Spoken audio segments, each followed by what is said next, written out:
অন্তর্বর্তীকালীন সরকার কোন পথে হাঁটছে, তাদের পথটা আসলে কোন দিকে, কার দেখানো পথে হাঁটছে বা কার কথা মতো অন্তর্বর্তীকালীন সরকার কাজ করছে।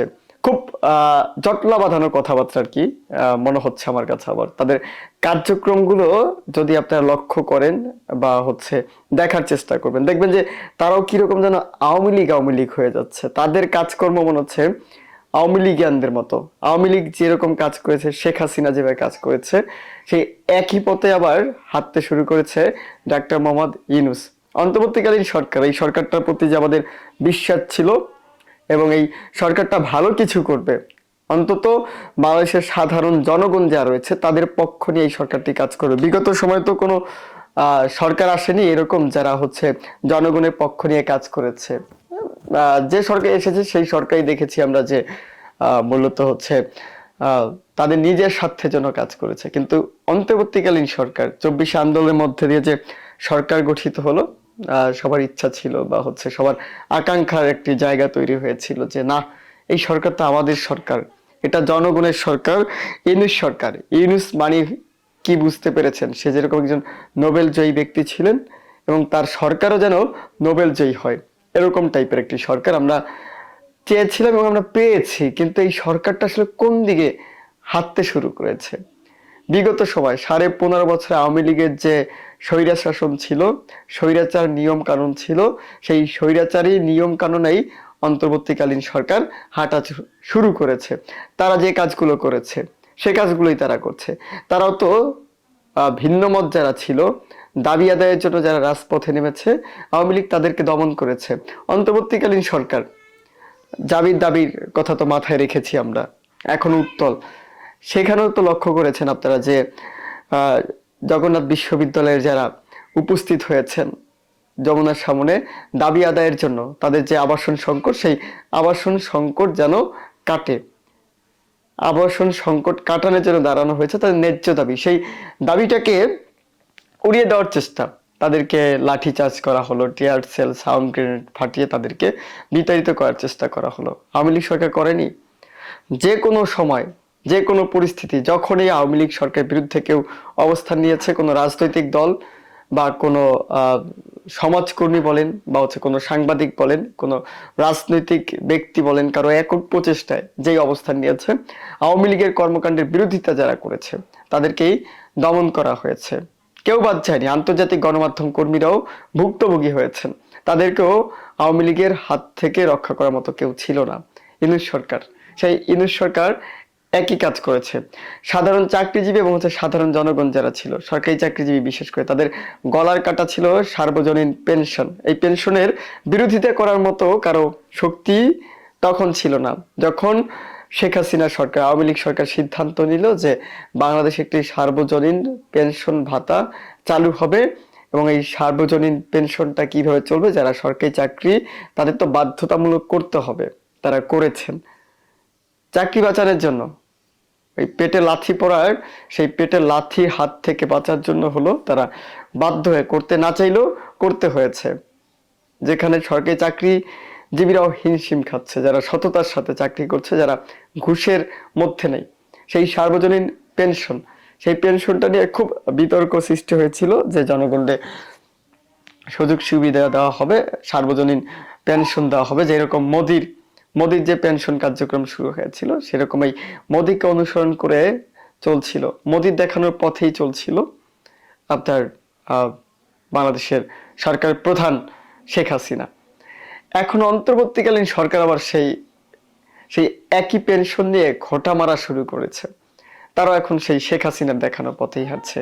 তারাও এখন একটু সংশোধন করে বা একটু সংস্কার করে, সংস্কার কোন পর্যায়ে সেটা তো আমরা দেখেছি। কোথায় সংস্কার, কোথায় কি সংস্কার, কোথায় হয়েছে? এখনো রাজপথে লাশ পড়ে, এখনো সন্ত্রাসী কার্যক্রম বাংলাদেশে চলে, এখনো ভিন্ন মত দমনের ধারাবাহিকতা বজায় রয়েছে, এখনো গণমাধ্যমের ত্রুটি চেপে ধরার চেষ্টা করা হচ্ছে, এখনো বাক স্বাধীনতাহীনতায় ভুগছি। সংস্কারটা কোথায় হয়েছে? কিন্তু এখন সার্বজনীন যে সংস্কার, এই সার্বজনীন যে পেনশন, সেই পেনশনের যে একটি সংস্কার দরকার, সেই আওয়ামী লীগের করা পেনশনের সংস্কার করার দায়িত্ব নিয়েছে অন্তর্বর্তীকালীন সরকার।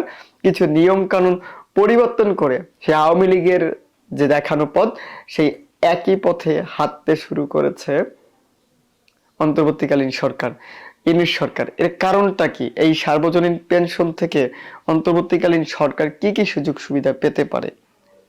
আওয়ামী লীগের দেখানো পথে হেঁটে এই সরকার সাধারণের মন কি আসলেই জয় করতে পারবে? কি কি সুযোগ সুবিধা পাবে? একটু খবরে যেতে চাই। এই সার্বজনীন পেনশন খবর, এই খবরটায় ঘোটা দেওয়ার মতো একটি কর্মকাণ্ড করছে অন্তর্বর্তীকালীন সরকারটা। কেন এত বিতর্কের জন্ম দিচ্ছে আমি বুঝি না। এই সরকার আসলে কাদের পক্ষ নিয়ে কাজ করছে, কাদের হয়ে কাজ করছে, কাদেরকে প্রমোশন দিচ্ছে? আওয়ামী লীগকে কেন অনুসরণ করছে এই সরকার? সর্বজনীন চাঁদার এই দেখেন নতুন ভাবে সাজানো হচ্ছে সার্বজনীন পেনশন ব্যবস্থাপনা। নতুন ভাবে আওয়ামী লীগ যেভাবে সাজিয়েছে, সেই আওয়ামী লীগের সাজানো পেনশনকে আবার নতুন ভাবে একটু সংশোধনের মাধ্যমে, একটু সংস্কারের মাধ্যমে একটু অন্যভাবে উপস্থাপন করার ব্যবস্থাপনা চলছে বা ব্যবস্থা করছে অন্তর্বর্তীকালীন সরকার। আচ্ছা, কি ব্যবস্থা করছে? শেখ হাসিনা যে পেনশন চালু করেছে, সেই পেনশনের দিকে আবার কিসের জন্য অন্তর্বর্তীকালীন সরকারের প্রধান উপদেষ্টা বা উপদেষ্টা পর্ষদে যারা রয়েছে, অন্তর্বর্তীকালীন সরকার কেন সেই দিকে আবার একটু নজর দেওয়া লাগলো? কারণটা কি? সর্বনিম্ন চাঁদার হার আরো কমিয়ে আনার নতুন বিধান যুক্ত করে সার্বজনীন পেনশন ব্যবস্থা বড় ধরনের পরিবর্তন আনার পরিকল্পনা করছে সরকার। আগামী 2025 থেকে 26 অর্থ বছরের বাজেটে এর প্রতিফলন দেখা যাবে। আগামী অর্থ বছর থেকে এসব সুযোগ কার্যকর করবে সরকার। শেখ হাসিনা সরকারের সময় চালু হওয়া সার্বজনীন পেনশন ব্যবস্থা আরও আকর্ষণীয় করে তুলতে এই উদ্যোগ গ্রহণ করেছে ডক্টর মোহাম্মদ ইউনূসের নেতৃত্বাধীন অন্তর্বর্তীকালীন সরকার। অর্থ মন্ত্রণালয়ের সূত্রে এসব তথ্য জানানো হয়েছে। সূত্র জানিয়েছে, সার্বজনীন পেনশন ব্যবস্থাপনায় বর্তমান বিধান অনুযায়ী 18 থেকে 50 বছর পর্যন্ত বয়সীরা সার্বজনীন পেনশন স্কিমগুলোতে অন্তর্ভুক্ত হতে পারে। তাদের চাঁদাদাতার বয়স 60 বছর হওয়ার পর থেকে তারা মাসিক পেনশন পাবেন। বিধান রয়েছে, বর্তমান সরকার এই স্থানে পরিবর্তন আনার সিদ্ধান্ত নিয়েছে। সেটি হলো, কোনো ব্যক্তির বয়স 60 বছর হওয়ার আগেই সরকার থেকে মাসিক পেনশন সুবিধা পাওয়াকে স্বেচ্ছা পেনশন নামে উল্লেখ করছে সার্বজনীন পেনশন কর্তৃপক্ষ। তারা বলছে, শর্ত সাপেক্ষে সুবিধা পাবেন চাঁদাদাতারা। তবে সার্বজনীন পেনশন স্কিমে অন্তর্ভুক্ত হওয়ার পরও কোনো ব্যক্তি শারীরিকভাবে অক্ষম হয়ে গেলে তার অক্ষমতার সময় থেকে পেনশন সুবিধা চালু করা হবে। যাক, অনেক পরিবর্তন এখানে আনার কথা বলা হয়েছে, আপনারা বিস্তারিত খবর থেকে জেনে নেবেন। কিন্তু এই সার্বজনীন পেনশন এবং যে লুটপাটের একটি ঘটনা ঘটবে না তা কিভাবে বলা যায়? শেখ হাসিনা যখন চালু করেছে, আচ্ছা, যে পরিমাণ টাকা জমা হয়েছে সার্বজনীন পেনশন চালু হওয়ার পর থেকে, সেই টাকাগুলো কি আসলে ঠিকঠাকভাবে রয়েছে, নাকি সেই টাকাও কোন কোন ব্যাংকের লুটোরাজদেরকে উচ্চ সুদে তাদেরকে দেওয়া হয়েছে ব্যবসার সুবিধার্থে? সালমান এফ রহমান কত কোটি টাকা পেয়েছে এই সার্বজনীন পেনশন যারা জমা দিয়েছে সেই জমাকৃত টাকা থেকে?